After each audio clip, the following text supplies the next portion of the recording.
Na aula de hoje, então, vamos aprender como ordenar um vetor em C++. Tá? Também pode ser utilizado para a linguagem C, né? Com pequenas modificações. Tá? Bom, então, primeiramente, a gente vai definir o tamanho de um vetor, uma variável inteira que vai ter o tamanho constante. Vamos colocar um vetor aí de tamanho 4, tá? Continuação, vamos definir um vetor de inteiros, né, de 4 elementos. Então, vamos usar o n, tá? Então, estou definindo um vetor de 4 elementos. E vou também utilizar um contador, contador in, para mim carregar esse vetor, né, para fazer percorrer, né, no ciclo de repetição, percorrer o vetor e carregar cada uma das componentes, tá? Então, com o ciclo for, como eu posso percorrer esse vetor, né, no ciclo de repetições, né? Inicializando em 0, até o i ser menor do que n, porque a primeira componente do vetor é a componente 0, a última é a n-1, e incremento o meu contador in, né? E o que eu faço dentro do for? Vamos colocar um cout para o usuário. Quem está usando programação em C vai colocar um printf, né? Em C++ a gente coloca um cout, entre aspas, vamos informar o usuário para ele ingressar a componente. Qual componente do vetor? Bom, quando i é 0, ele vai digitar a primeira componente. Quando o contador é 1, ele vai digitar a segunda componente. Quando o contador é 2, a segunda. E quando o contador for n-1, ele vai digitar a componente n, a última componente do vetor. Então, para o usuário, a componente que ele vai ingressar é a componente i mais 1. Né? E do vetor, né? Aí vamos dar um /n para organizar, tá? Finalmente, o dado ingressado para o usuário, nós guardamos em qual componente do vetor? A primeira, a gente vai guardar na posição 0, né? A segunda, vamos guardar na posição 1, a terceira na posição 3, porém, como a gente está dentro do for, se eu fizer isso aqui, um ciclo de repetição, todas as componentes seriam guardadas na posição 0, né? Quem está contando de 0 até n é o i, né? O meu contador i. Então, eu guardo na posição i. Quando i for 0, vai guardar na componente 0. Quando i for 1, na componente 1. Quando i for n-1, estaremos na componente n-1 do vetor, né? Beleza. Uma vez carregado aqui o vetor, né? Então, carregamos aqui o vetor. A ideia, então, é encontrar a maior componente desse vetor, né? Qual seria a maior componente do vetor, né? Para encontrar o maior, então, eu vou definir uma variável aqui inteira maior, porque o vetor armazena o maior elemento, e vou dar para ela o valor inicial de 0, né? Para percorrer, então, eu vou percorrer todo o vetor, de novo, uma vez carregado, para encontrar a maior componente, né? Então, de igual a 0, i menor do que n, incremento o contador, vou percorrer o vetor, e o que eu vou fazer? Eu vou ir atualizando minha variável maior. Então, eu vou perguntar se a componente do vetor na qual eu estou parado, se o vi for maior do que aquilo que eu tenho armazenado em maior, né? Se a componente do vetor é maior do que a minha variável maior, eu vou atualizar essa variável maior, né? Maior vai receber a componente i do vetor, né?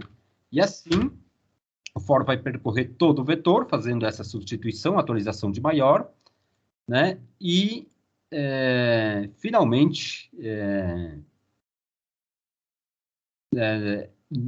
quando terminar de percorrer o vetor, em maior eu teria a maior componente, né?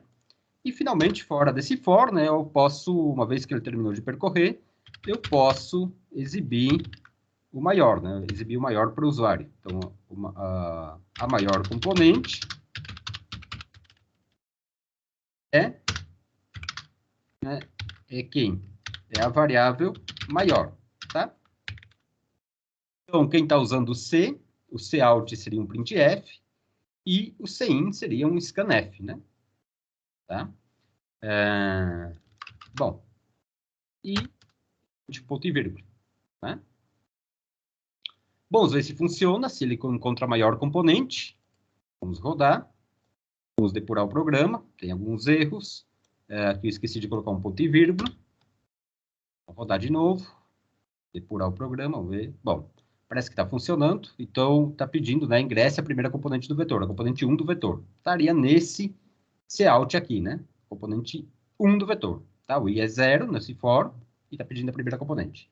Vamos ingressar um 3.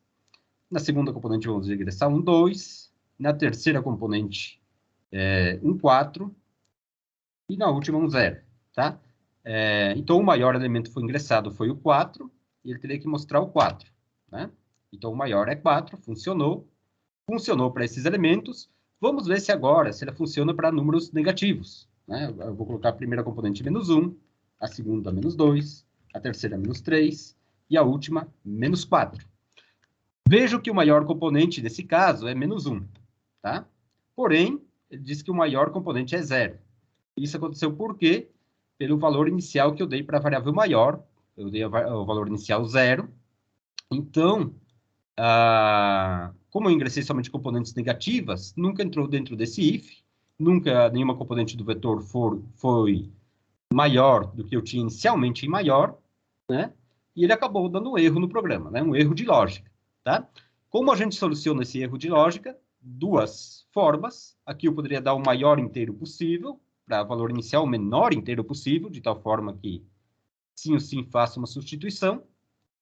Ou eu poderia fazer achar outra solução, atualizando essa variável maior quando eu ingressar a primeira componente do vetor. Né? Quando eu estou percorrendo o vetor aqui, se for a primeira componente, eu atualizo a variável maior. Né? Então, vou perguntar o seguinte. Se quem está contando as componentes é o i, então eu vou perguntar, né? É a primeira componente? Seria a pergunta, né? Mas como eu pergunto isso para a linguagem C, eu vou perguntar se i é igual a 0. Né? Se i for igual a 0, significa que eu estou na primeira componente do vetor, então eu forço uma atualização de maior. Né? Então, o maior tem que receber quem? Tem que receber o vi. Né? Tem que receber a primeira componente do vetor, porque ela é a maior até esse momento. Né? Só uma observação também, eu fiz dois for, né? Eu fiz um for para carregar o vetor, outro para mostrar o maior, né? Isso para separar um pouco, mas eu poderia fazer tudo nesse mesmo for, tá? Tudo isso aqui poderia estar dentro apenas de um for, tá? Vamos ver se agora funciona também para números negativos, né? Forçando a atualização quando é a primeira componente, e depois para as componentes seguintes, testando se a componente é maior do que eu tinha inicialmente maior, né? Bom, vamos testar novamente. Ingressa a componente 1 do vetor, então vamos ingressar menos 2, menos 1, menos 3 e menos 4. Né? Então, a maior componente é menos 1. Né? O maior número ingressado é menos 1. Antes, ele tinha colocado como sendo 0. Vamos ver agora. Muito bem. A maior componente é menos 1. Então, funcionou. Né? Funcionou. Ok. Então, esse é o código C++ para encontrar a maior componente de um vetor. Na próxima aula, veremos como também ordenar um vetor de maior a menor, de menor a maior. Bom, espero que tenham gostado da aula. Isso é tudo. Muito obrigado aí pela atenção.